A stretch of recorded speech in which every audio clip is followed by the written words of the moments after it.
سوال کرتے ہیں کہ کیا دعا میں حاجت کے بجائے صرف درود پڑھ سکتے ہیں؟ درود پڑھنا چاہیے۔ درود بھی ایک دعا ہے جو ہمارے نبی کے لیے ہم لوگ کرتے ہیں۔ دعا جب کرتے ہیں ہم لوگ اللہ کی تعریف کے بعد سب سے پہلے ہمارے نبی کے لیے درود بھیجتے ہیں، یہ بھی ایک دعا ہے۔ یہ اس لیے کرتے ہیں ہمارے نبی کے لیے ہم درود پڑھ کر ہماری ضرورتوں کو بعد میں مانگیں گے، اس درود کی برکت سے اللہ ہماری دعاؤں کو بھی قبول فرما لیتا ہے۔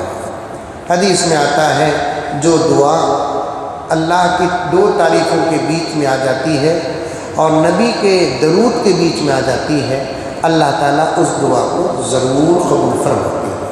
اس لیے دعا کو اللہ کی تعریف سے شروع کرنا، اس کے بعد تعریف کے بعد درود پڑھنا، اس کے بعد جامع قرآن کی آیتیں جو دعا کی ہیں وہ پڑھنا، اس کے بعد آپ اپنی دعاؤں کو بڑے ادب اور احترام کے ساتھ اللہ کے پاس مانگنا۔ پھر دعا کو ختم کرنے کا جب وقت آتا ہے تو پھر اللہ کی تعریف، نبی کے درود پر دعا کو ختم کرنا، یہ دعا کرنے کا طریقہ ہے۔ جی ایک سال میرا بیٹ ہے تو بینک میں ڈال ہے، ایک سال ہوا جوڑے اس میں، پھر وہ انٹرسٹ بڑھنے کی رہا، چھوڑے تو زیور بھی ڈوب جاتا، اس کے بعد ہمارا پیسے ڈال کے زیور جوڑنے کا ہے تو اس کے اوپر زکوٰۃ دینے کے اندر۔ اور ایک مرتبہ بولو، میرا ایک ساتھی ایک ساتھی کے زیور ہے، میرا بھائی بینک میں رکھ دیے انہوں رکھ دیے، انہوں سود بھی بنے نہیں، زیور بھی لیے نہیں، ایک سال ایسا وقت گزر گیا تو بینک ڈوبنے کا ہے، میں نے مال ڈوبنے کا ہے۔ تو فوراً جا کو زیور جوڑنے کا ہے، کیا اس پیسے کے زیور کا زکوٰۃ نکال سکتے؟ کون تمہیں نکالنا چاہ رہی ہیں وہ زیور والے؟ تمہارا اب مثال کے طور پر مسٹر ایکس 5 لاکھ کا زیور بینک میں رکھے، ساتھی کا سوال پہلے سمجھاتا ہوں۔ 5 لاکھ روپے کا زیور بینک میں رکھ دیے، ان کو بینک میں سودی قرض کے ساتھ 3 لاکھ روپے واپس کیے، 2 لاکھ روپے مال کے ان کے پاس، ماہانہ سود بننا تھا بنے نہیں، مال چھڑانا تھا چھڑائے نہیں۔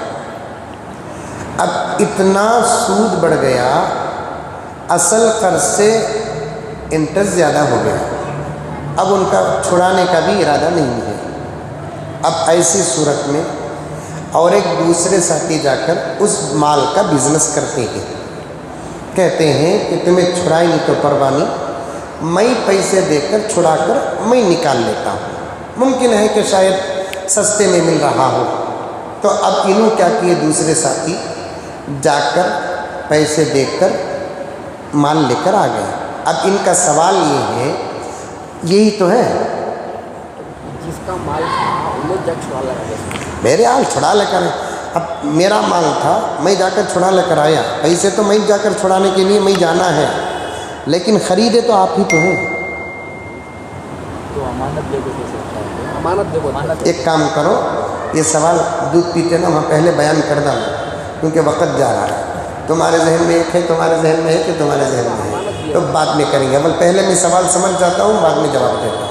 دوسرا سوال بولیے۔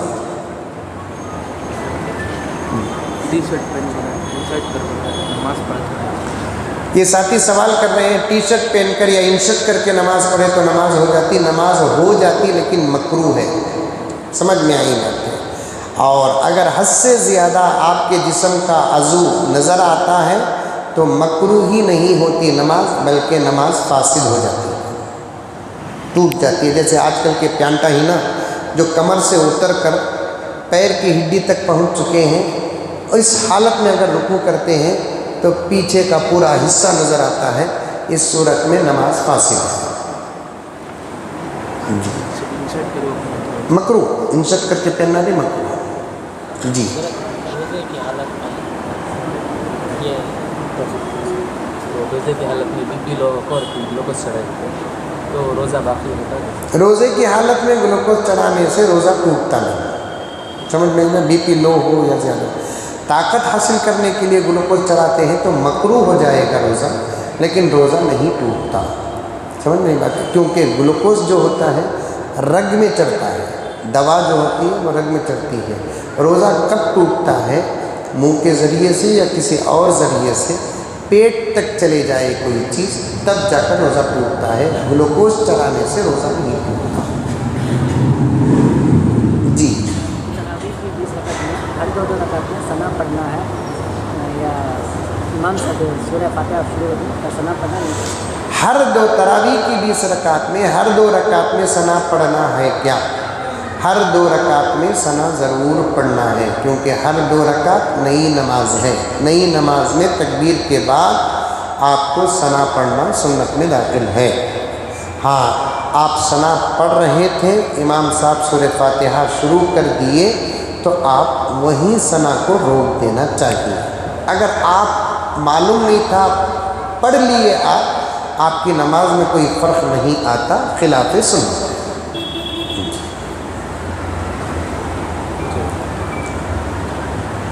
پوچھو.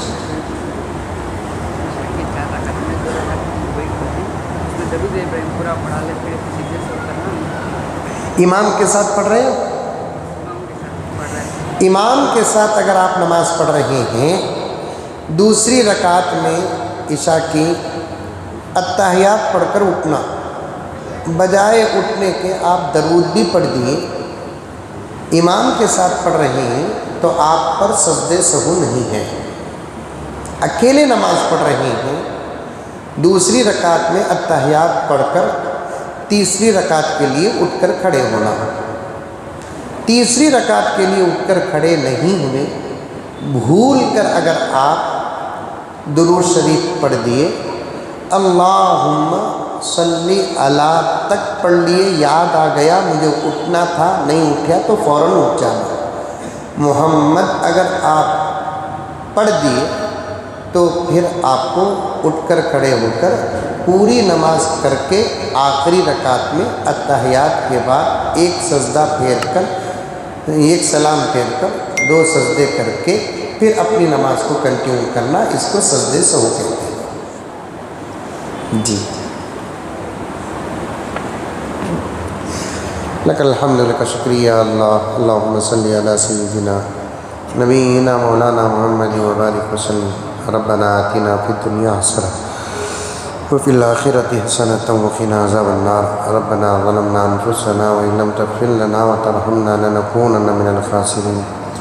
اللہم انا نسألک الہدی والتقی والعفاف والغنی. اللہم اکفنا بحلالک عن حرامک واغننا بفضلک عمن سواک. صلی اللہ تعالی علی خیر خلق محمد وآلہ وصحبہ اجمعین برحمتک یا ارحم الراحمین. والحمد للہ.